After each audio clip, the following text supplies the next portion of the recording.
Rabil Ahmed, respected principal, honorable chief guests, teachers, parents, and my dear students, Assalamu alaikum. I would like to wish that all a very happy Independence Day.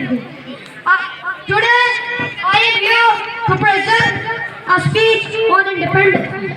Pakistan got independence 14th August 1947. We Pakistanis celebrate independence year. We celebrate this day with a great zeal. Thousands of brave freedom fighters sacrificed their lives to get from bright street. Due to these freedom fighters and brave heroes, we are living like freedom. Citizen support country development. Let us pledge today's worker and make our country strongest, powerful in the world. That's all.